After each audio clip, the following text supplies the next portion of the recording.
What's up, everybody? It's Dr. CI, and I am back in the building, and I am going to be talking to you today about a few different ways that you can deal with difficult relatives during the holiday time. How many of y'all have been wondering, like, how do I go sit with my relatives, especially after the 2020 election, and have conversations that may be laced around race and sexism and xenophobia, transphobia, homophobia, etc., and you know that your relatives have that within you? You're probably asking yourself, how can I deal with this shit, right? So there are a couple of ways that I'm going to show you and share with you on how to deal with difficult people during the holiday times, especially your relatives when you get together. Now, the reason I thought about this is because there was a time when I used to live in Seattle and some relatives who shall remain nameless came to visit me. Well, we were watching the news and it was talking about same-sex marriage, domestic partnership, right? And somebody that I love was laying on the floor and they said the F word. They're like nasty, you know. And I was just like, hold up. I was like, you can't talk like that in my house, right? And so one of the things that I always think about, because after that, my relative and I had a conversation and she said to me, I am who I am and I believe what I believe. I said, I get that, but you don't get to speak it in my house if it disrespects and harms other people, because you not saying that doesn't harm you. But if somebody else that I love is one of those identities and they come in here and you say that, you could harm them, right? And so the idea was, how do we create a space where we can both exist and views can be shared that doesn't necessarily harm the people that you love or that they love and care about, right? So the first tip that I'm going to give you is called the shut it down strategy. What does shut it down mean? Shut it down means that, say somebody you love is saying something that is offensive, right? The first thing that you want to ask them is, wait a second. I get that you have your views and I have mine, but today is about us sharing and being festive and enjoying the holiday together. So what is it that you and I both need to do to create a space where we can do that without harm, right? That's you raising the question and putting the onus on them that says, how are we going to get through this holiday without you offending me and me possibly offending you and this harming our relationship? Because if you love me like you say you do, we should be able to exist in the same space without one of us creating harm for one another, right? Now, the second part of that practice is you saying to them, I get that you disapprove of my lifestyle and my identity, and I'm not saying that I accept it, but I understand it. Is your disapproval of who I am more important than you sharing in this holiday time with me, right? Or ruining this holiday for other people who are here engaging in a space of love and care and kindness? Is what you have to think or say about my identity more important than that? If that person says yes, here's another tip. Meet people where they are and know when to leave them there. I always say that, but the reason I'm saying it with that question is because when you raise that question and say, is it more important than us sharing time together? Your disapproval, right? You put the onus back on them. That's meeting them where they are. And if they say, yes, it is more important, if that family member is just being difficult, know when to leave them there. And know that it might be time for you to leave, especially if it's their house, right? But if it's your parents' house or someone that you love and it's their house and they're not going to tolerate that, then they need to lay down the ground rules beforehand. So let me be clear.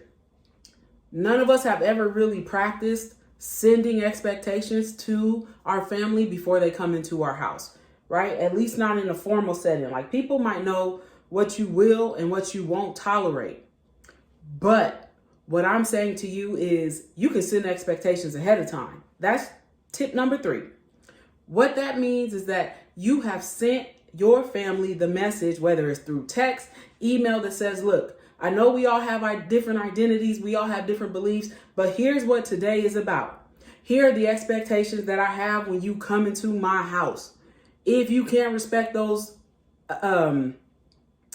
expectations, then you can't come. Or if you do it and disrespect it and you're not in a place of willingness to learn in my house, you're going to have to leave before the festivities get started or during the festivities, right? So make sure that perhaps you send out an email, a text message, or a holiday list that says, here's what I expect from everyone who comes into my house to create a loving environment, because this day is about us loving and respecting one another, right? How difficult could that be? Now, a common practice could be that you just don't invite the people who are disrespecting you. Create a space of love and care with the people who love and care about the same things that you do. Everybody may not need to spend the holidays with you. And if you're going to send those expectations, make it clear and be aware of the fact that you just might need to create a space that doesn't include the people who are going to offend you, no matter how much you love them, because your sanity and wellness and the sanity and wellness of other people around you is more important. And if you are that toxic person who receives that message, you need to do some self-reflection, some understanding. Notice I said understanding, so you can understand who you are internally and how that impacts other people. Because if it's at the point where the people who love you unconditionally don't want you around them at certain times, then you got to understand that, because self-care and self-love is also another form of love that we don't often talk about. So keep in mind that if you're going to go to somebody's house, you got to respect their rules, right? And if their rules are made to disrespect you, that's probably not a house that you want to be in. Now, the next tip that I have is to only discuss topics that you all love, right? If you know that there are different political views, there are different religious views or spiritual views or just non-religious views whatsoever, atheist views, for example, find topics that you all love. Usually around the holiday time, there are sports. If y'all watching sports, talk about your favorite teams. Argue about that, right? Find conflict there even. Or if you want to bring up family memories, things that make you all happy, then you should be able to do that. But think about bringing up topics that everybody loves and wants to talk about. Does that make sense? And you can also create that ahead of time and practice it before they get there, or even set up games for them to play that allow them to do that. But you got to be real about the fact, remember, that you meet people where they are, know when to leave them there, or know when to walk away and let them leave themselves there, honey. Because sometimes your sanity just not worth it. Now, the next one is the most confrontational one. This is the speak up, right? Perhaps you have gotten to a space where your relative or whoever, your loved one, might be willing to learn and they want you to educate them and they create space. Sometimes a holiday space where family and people who love you, who are around you and want to support you and might be willing to listen to you, are willing to understand your perspective. So you create a space to have a difficult conversation, and try doing that, for example, without alcohol. And I'm not saying that it's wrong to drink. I love a good shot of tequila every now and then. But what I'm saying is sometimes when we get under that influence, we could tend to be a little reckless about the things that we say without thinking about how they can harm someone. So I'm saying if you're going to have those conversations, make sure you do it with someone who's in a headspace to process this difficult information. And if they not, don't do it there. Your family space is just not the space. And if you feel like you in a space of constantly educating people while you are around them and that's starting to exhaust you, baby, it's time for you to leave, right? Or time for you to separate from everybody else and get up and go. Because again, that's not your space. But if your family shows a willingness to learn and they're asking you questions and they're not facetious, sit down with those people, have a conversation with them and let them listen to you if you feel like educating them. And if not, walk away. Another tip that I have for you is to change the present. What does that mean?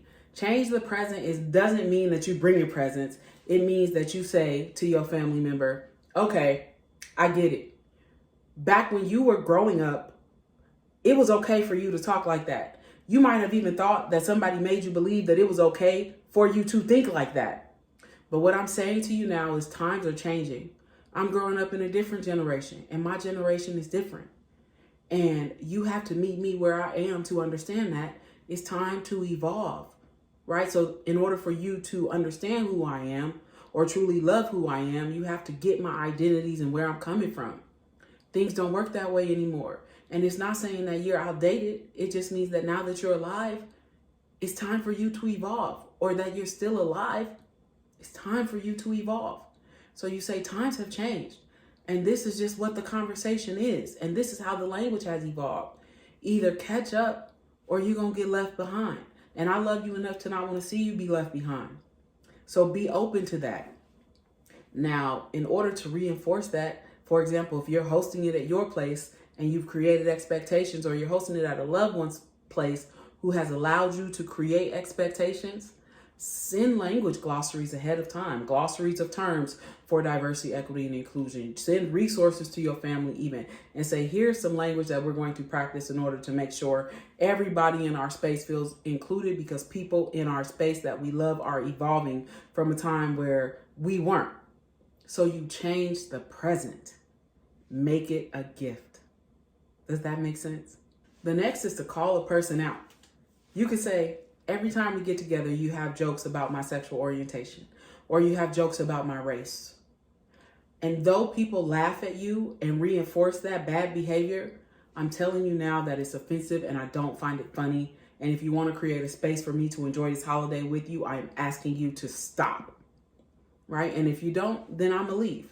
And if the person just doesn't really care and says, oh, you can leave, I don't care. And you're like, cool, I'm gonna bounce.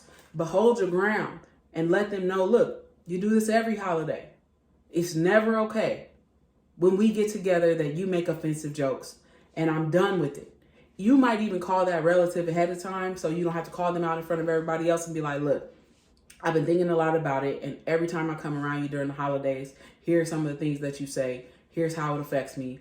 I need you to stop so that I can enjoy the holiday with our people, our family, our loved ones, just as much as you do. And if that person refuses, then that's probably not a space you want to be in, even though it might be very difficult for you. But I'm saying, protect your peace, love. It matters. Now, the last tip that I'm going to give you is to focus on the things that you can control, okay? If you know that you can't control the way other people think or speak in your presence, you focus on controlling you, because remember, 90% of it is how you react. That's 90% of an outcome is how you react. And so focus on the things that you can control, and don't exhaust yourself, and get rid of the things you can't that offend you or put you in harm's way mentally, physically, spiritually, or emotionally. I've learned these holiday tips over time, so I am sharing them with you. I love you all. Enjoy every holiday or time that you celebrate with your family. Practice these tips and tricks. Share in the comments and let us know what works for you. And let's get some lessons learned as we go to live with our loved ones and enjoy festivities during this holiday time, or any holiday time. I'm Dr. CI, and that's my word, and I'm out. As a gift, don't forget to like, share, and subscribe to our channel. We really appreciate it. Thank you.